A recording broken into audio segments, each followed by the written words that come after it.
자, 오늘은 사무엘상 18장의 말씀을 가지고 요나단과 다윗의 관계를 설명해 주고 계시는데, 말씀해 주고 계시는데, 그 속에서 요나단은 다윗을 사랑하고 사울은 다윗을 질투하는 그런 모습을 쭉 보게 되었어요. 이 본문의 말씀을 가지고 우리가 그리스도인으로 살면서 어떻게 살아야 할까를 좀 몇 가지 살펴보려고 해요. 자, 교회는 우리 주님께서 피로 값주고 사신 이 교회는 여러 지체들이 함께 모여서 살아가는 공동체잖아요. 믿음의 공동체잖아요. 여기에는 반드시 뭐가 있어야 되느냐면 사랑이 있어야 됩니다. 그래서 우리 교회는 사랑의 공동체, 이렇게도 말할 수 있어야 됩니다. 교회 안에는 여러 가지 어려운 문제들이 생길 수 있어요. 어떤 때는 갈등도 생기고, 어떤 때는 시기와 질투도 생기고, 왜냐하면 우리가 다 연약한 피조물로서의 부족한 죄인들로서의 그리스도인이기 때문에 그래요. 그리고 어떤 때는 막 누가 보기 싫어서 교회 가고 싶지 않은 때도 있어요. 어떤 분이 상담을 하는데 너무너무 고통스러워 하더라고요. 그래서 뭐가 그렇게 힘들어요? 왜 그래요? 그랬더니 이렇게 앉아 있으면, 예배 드리려고 앉아 있으면 저 앞에 앉아 있는데 뒤통수만 보이는 거잖아요. 앞에 앉았으니까. 그런데 뒤통수가 마귀처럼 보이더래. 세상에 그게 말이 돼요? 교회에 와가지고 예배 드리러 왔는데 앞에 앉은 사람 뒤통수만 봤는데도 마귀처럼 보이더래. 그 마귀처럼 보인 그 사람이 문제요, 그렇게 보이는 내가 문제요. 그래서 제가 이거 봐요, 큰일 날 소리 하지 말고 회개하시오. 그렇게 보는 내 눈이 문제고 내 마음의 문제지.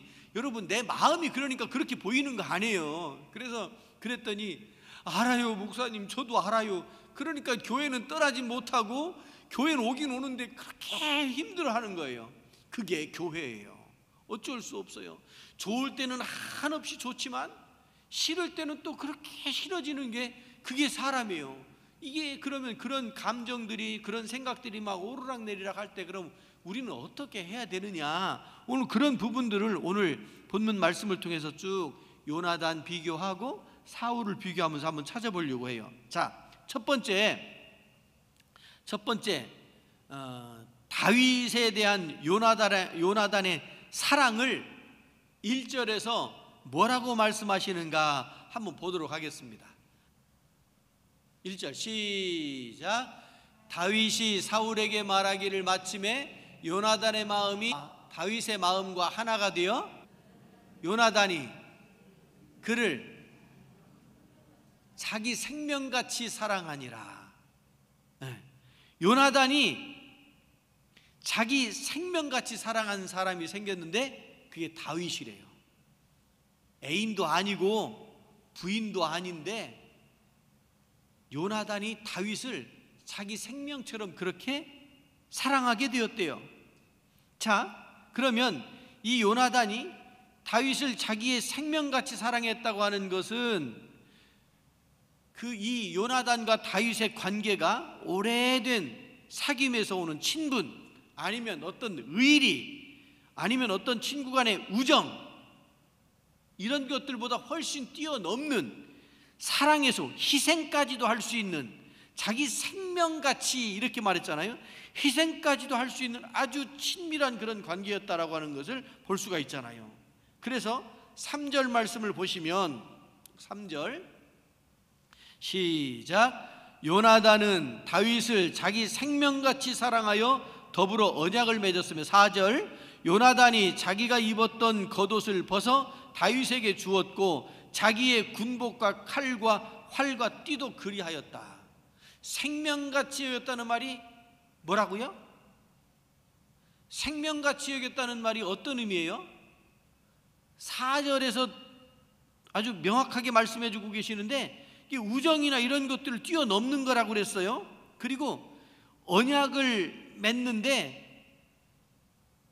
증표로 자기의 갑옷과 겉옷을 벗어서 다윗에게 줬대요. 여러분, 이게 지금 이 사무엘상 18장이 기록되던 때가 몇 년 전 얘기가 아니고 적어도 2800년, 한 3000년 정도, 그냥 편하게 얘기해서 3000년 정도 전에 있었던 말씀입니다. 이 사무엘상 18장이. 그러면 3000년 전이면 우리나라는 어떤 때였어요? 우리나라.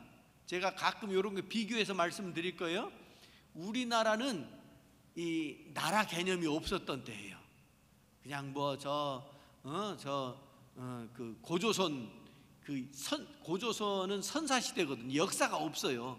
역사가 없었던 때를 앞선자 써서 선사라고 이렇게 말해요. 역사 그 앞에 있는 시대라고. 기록이 없으니까 뭘 몰라요. 그런데 이스라엘은 벌써 이때 이런 기록들이 있고 다윗 시대 이런 이야기들이 전해지고 있잖아요. 우리나라는 그런 것들도 없었던, 그러니까 옛날 호랑이가 담배 피던 그런 시대, 그 시대 이야기. 그러니까 이스라엘이라고 3000년 전이면 뭐 지금처럼 막 집에 가면 뭐 잠바 옷이 막 여러 벌 있고 그런 때가 아니었어요. 예수님 시대 때에도 겉옷이라고 하는 것은 재산과 같았던 거예요. 그 겉옷을 입고 외출도 하고 잠잘 때는 그것을 덮기도 하고 이랬었던 때거든요. 옷이 굉장히 귀하던 때예요.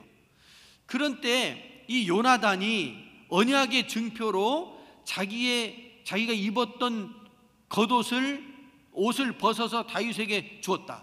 그 다음에 또 뭐라고 되어 있어요? 칼과 활, 군복과 칼과 활도 주었대요. 띠도 주었대요. 여러분, 그게 뭐예요? 전쟁터에 나갈 때 자기가 갖추고 있는 그런 모든 무장한 것들을 다윗에게 주는 거예요. 여러분, 군인이 이걸 준다는 얘기는 자기 생명은 죽어도 난 좋아, 너는 살아야 돼, 이 뜻이잖아요.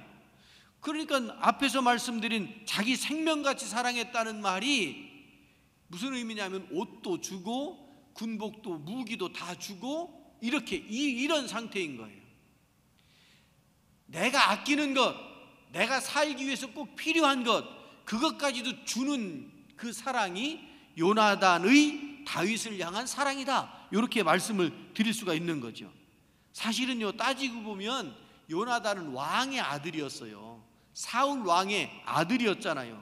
황태자였잖아요.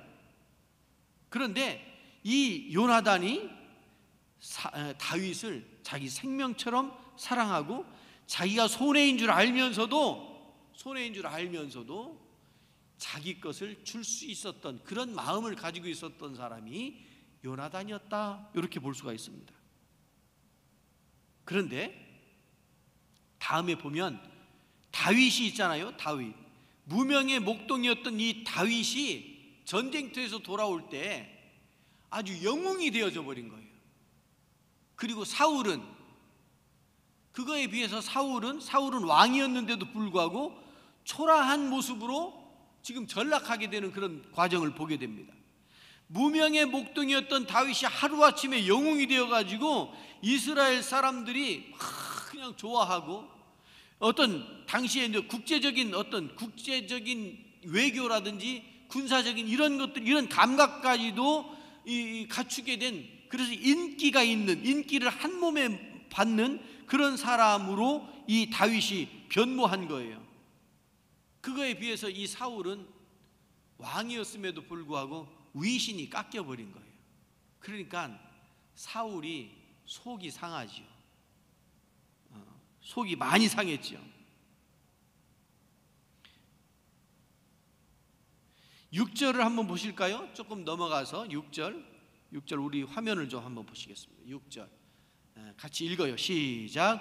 무리가 돌아올 때 곧 다윗이 블레셋 사람을 죽이고 돌아올 때에 여인들이 이스라엘 모든 성읍에서 나와서 노래하며 춤추며 소고와 경쇠를 가지고 왕 사울을 환영하는데, 7절 여인들이 뛰놀며 노래하여 이르되 사울이 죽인 자는 천천히요 다윗은 만만이로다 한지라. 8절 사울이 그 말에 불쾌하여 심히 노하여 이르되 다윗에게는 만만을 돌리고 내게는 천천만 돌리니 그가 더 얻을 것이 나라 말고 무엇이냐 하고 그날 후로, 9절 그날 후로 사울이 다윗을 주목하였다.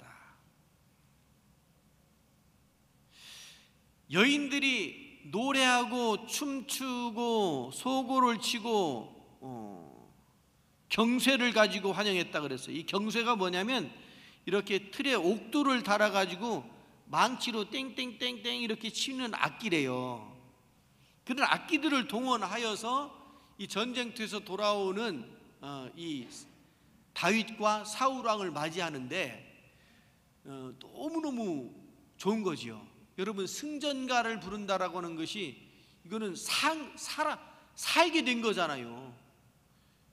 죽음의 자리에서 살게 된 거잖아요. 전쟁에서 지면 뭐 군인들만 죽나요? 전부 노예로 끌어가고 힘없는 여자들은 더 험한 짓 당하고, 그게 전쟁인데 그 전쟁에서 이겼잖아요. 그러니까 너무너무 기뻐요.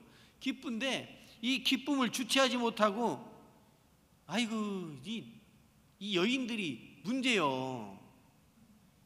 그 주체를 못하고 사울은 만만이요 다윗은 천천히로다 이래야 맞지. 그런데 이거를 그냥 너무 있는 그대로, 이 여인들이 있는 그대로 얘기하는 거예요. 다윗이 공로가 더 큰 걸 알고 다윗은 만만이요 사울은 천천히다 그랬으니, 아니 왕인 사울이 듣고 여기 보니까 불쾌했다고 그랬잖아요.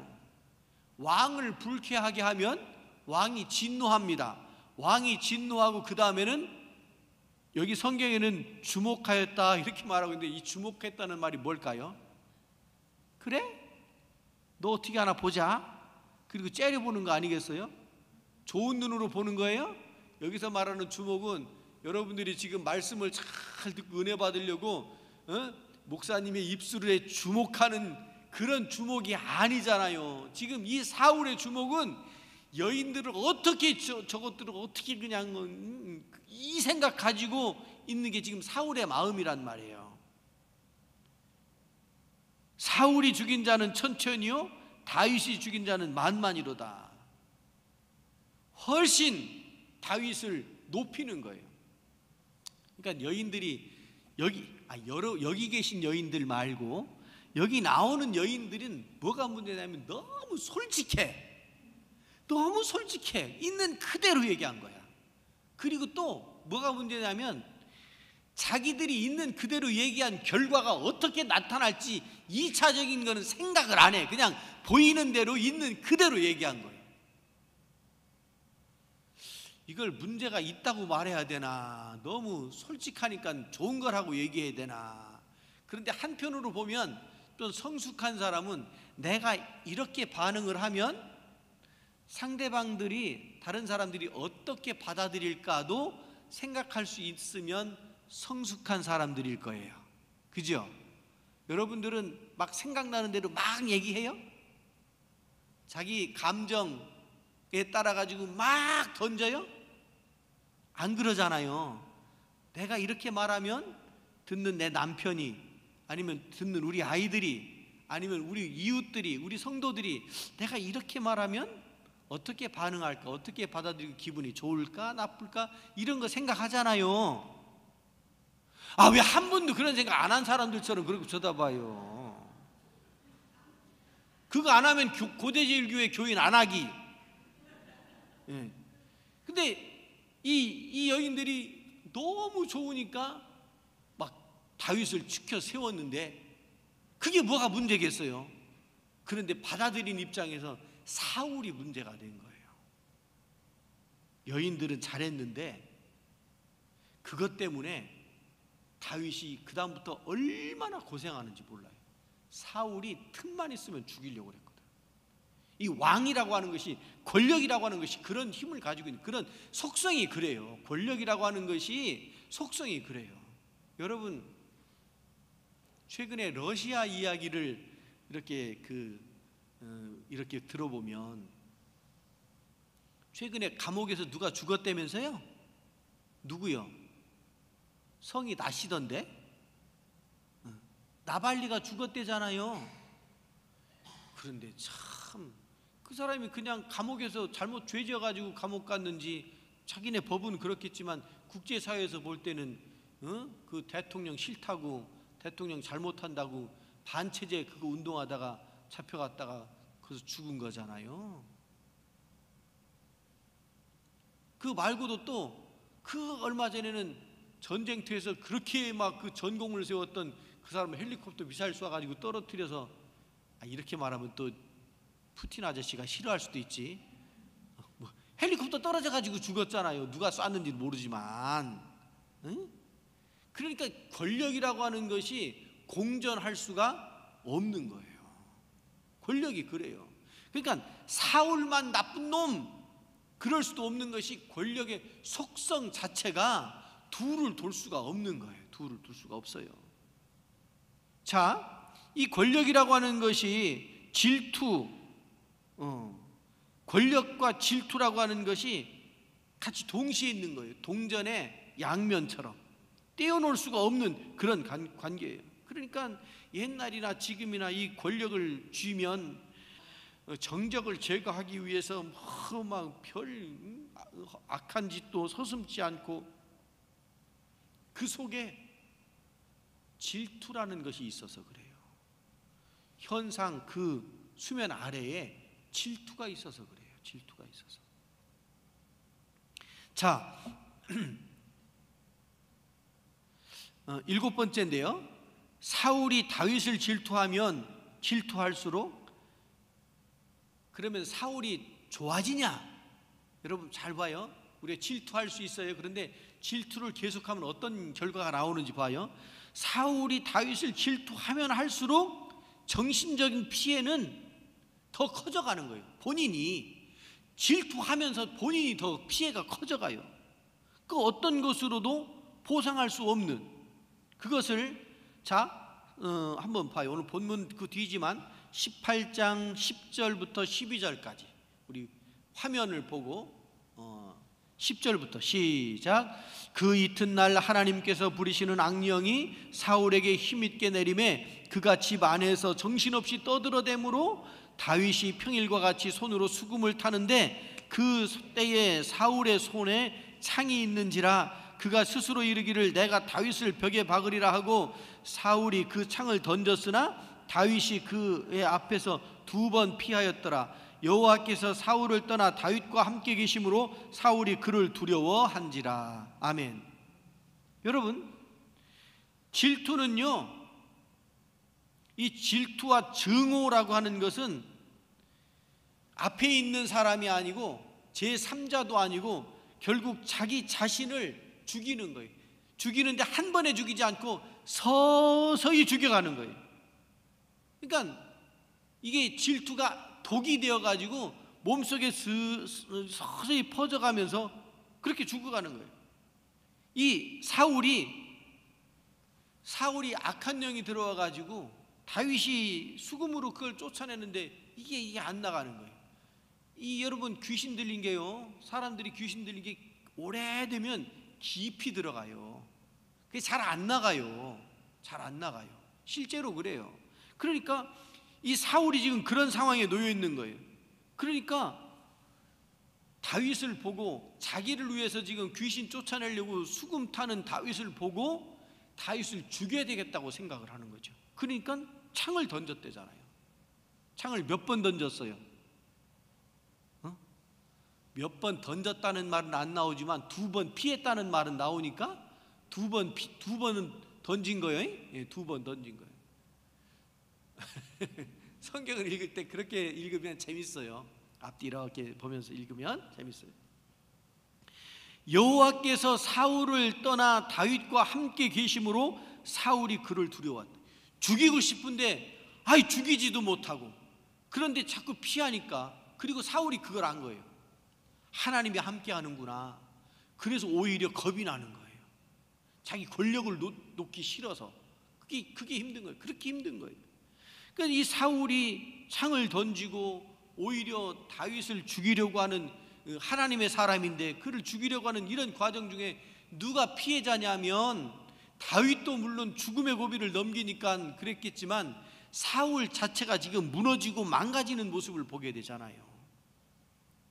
여러분, 우리가 세상을 살면서 다윗과 사울 같이 이런 불편한 관계 혹시 있을 수 있나요? 이게 그냥 옛날 3000년 전에 사울과 다윗의 이야기로만 끝나나요? 오늘날 우리가 살면서 우리 주변에선 이런 일들 안 나타나나요? 시기 질투라고 하는 것이 작동을 안 하느냐고요. 직장에서 상관에게 더 인정받고 싶어가지고 나보다 뛰어난 능력 있는 누가 있으면, 또 집안에서 동서들끼리 아니면 사위들끼리 그냥 사랑을 더 받고 싶은데 나보다 더 잘하는 동서가 있고, 그러면 거기서 질투가 안 날 수가 없잖아요. 내가 칭찬을 더 독차지하고 싶은데 아니 나보다 더 잘하는 사람이 있으니 나도 그러면 잘하면 되잖아요. 그런데 잘하려는데 안 되는 거예요. 그러니까 질투심이 생긴단 말이에요. 형제들 사이에서도, 같이 사는 사회 동료들 사이에서도, 직장에서도, 어디서도 이런 일들은 늘 있을 수 있어요. 시기심, 질투심, 이런 것들이 늘 상존한다고요. 그런데 그런 상황이 생겼을 때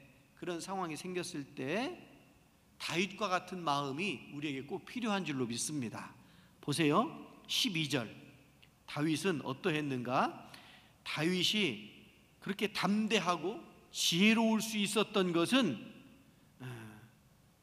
12절 시작. 여호와께서 사울을 떠나 다윗과 함께 계심으로 사울이 그를 두려워한지라. 그러므로 사울이 그를 자기 곁에서 떠나게 하고 그를 천부장으로 삼음에 그가 백성 앞에 출입하며 다윗이 그의 모든 일을 지혜롭게 행하니라. 여호와께서 그와 함께 계시니라. 아멘.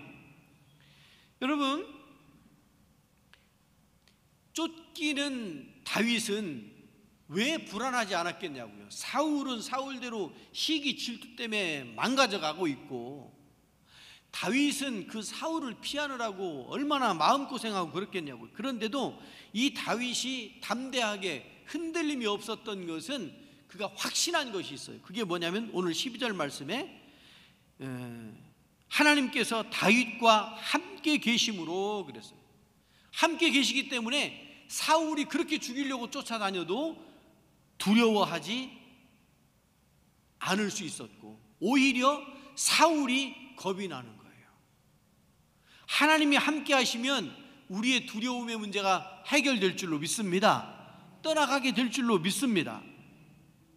제가 옛날 학생 때 저녁에 이제 예배 마치고 집에 가는데 시골길이잖아요. 깜깜하잖아요. 옛날에 신장로였잖아요. 신장로를 이렇게 가는데 앞에 뭔가 허연 게 펄럭펄럭거리는 거예요. 허연 게 이렇게 보이는 거예요. 겁이 확 들어오는 거예요. 이게 문제예요. 겁이 들어오지 않아야 되는데 겁이 확 들어오는 거예요. 그래서 딱 멈칫하고 섰어요. 여러분들도 그런 경험 있죠? 시골 살면 다 그런 경험이 있어요. 딱 섰어요. 그랬더니 그것도 딱 서서 안 오더라고. 그래가지고 근데 그 순간 반짝하고 생각난 것이, 어른들이 한 말씀이 있어요. 길을 나서면 사람이 무섭지 귀신이 무섭냐? 이 말씀이 생각이 나더라고요. 그래서 보이는 게 귀신일까요? 사람일까요? 저는 그 생각이 딱 드니까 그렇지, 겁낼 것 없지 하고 몇 발짝 갔어요. 근데 더 안 오더라고. 아까는 맨 처음에 봤을 때는 오는 것처럼 보였는데, 그러고 가보니까 그 옛날에 신장로 옆에 아카시아 나무 있잖아요.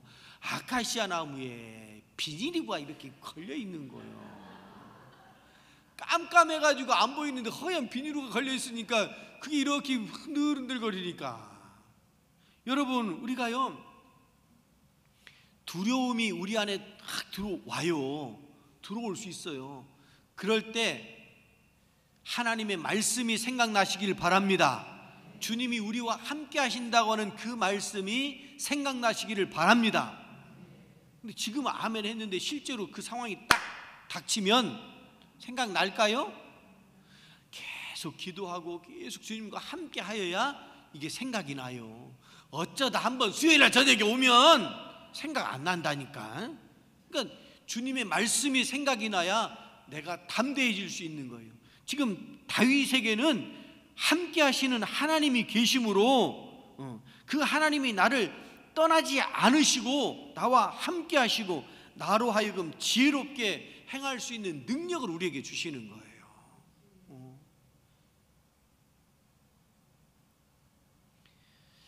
말씀을 좀 정리할 텐데요, 우리 믿는 사람들이 성령님과 동행해야 되는데 하루 이틀 그러고 말 것이 아니고 주님께서 우리를 부르실 때까지 주님과 동행하여야 될 줄로 믿습니다. 그래서 갈라디아서 5장 25절 26절을 읽을 거예요. 시작. 만일 우리가 성령으로 살면 또한 성령으로 행할지니 헛된 영광을 구하여 서로 노엽게 하거나 서로 투기하지 말지니라. 아멘. 성령으로 살면, 성령님과 동행하면, 성령님께서 원하시는 대로 살면 우리에게 어떤 인간이기 때문에 질투심도 생기고 시기심도 생기고 두려움도 몰려오고 그럴 수 있을 거예요. 그런데 성령님과 함께하면 그런 것들을 다 물리쳐 나갈 수 있을 줄로 믿습니다. 그리고 담대하게 우리가 가야 할 그리스도인으로서의 길을 걸어갈 수 있을 줄로 믿습니다. 우리가 십자가의 길을 간다고 했을 때 그 문이 좁다고 그랬잖아요. 그 길이 좁고 협착하고 험하다고 그랬잖아요. 그게 십자가의 길이에요. 그러니까 우리가 이렇게 신앙생활하고 믿음의 길을 가는 길이 그렇게 험하고 좁아요. 그러니까 불편함을 넘어서서 너무 힘들죠. 그러나 그런 힘든 가운데서도 우리가 주님과 함께하면, 다윗이 그 길을 가려고 할 때 얼마나 힘들었겠어요? 그러나 주님께서 함께 하셨던 것처럼 오늘도 우리가, 주님은 이미 우리와 함께 계시니까 우리가 주님의 손 붙들고 나아가면 우리가 담대하게 어떤 어려움도, 사울과 같은 그런 장애물, 그런 저항이 닥쳐와도 능히 이겨나갈 수 있을 줄로 믿습니다. 기도하겠습니다. 자비하신 하나님 아버지, 이 저녁에도 부르셔서 말씀을 나누게 하시니 감사합니다. 아버지 하나님, 살다가 이런저런 어려운 일이 닥쳐왔을 때 성령님과 동행하게 하시고 하나님과 함께하게 하셔서 지혜롭게 어려운 일들을 잘 이겨낼 수 있는 저희들 모두가 되게 하여 주시옵소서. 자비롭고 은혜로우신 아버지 하나님, 주님의 은혜가 우리 안에 강물같이 흘러 넘치게 하옵소서. 이 저녁에 귀한 1000번째 예물을 드리오니 주님께서 받으시고 그 기도의 제목, 마음의 정성을 받으셔서 인생의 문제가 해결될 수 있도록 복 내려 주옵소서. 예수 그리스도 이름으로 기도드리옵나이다.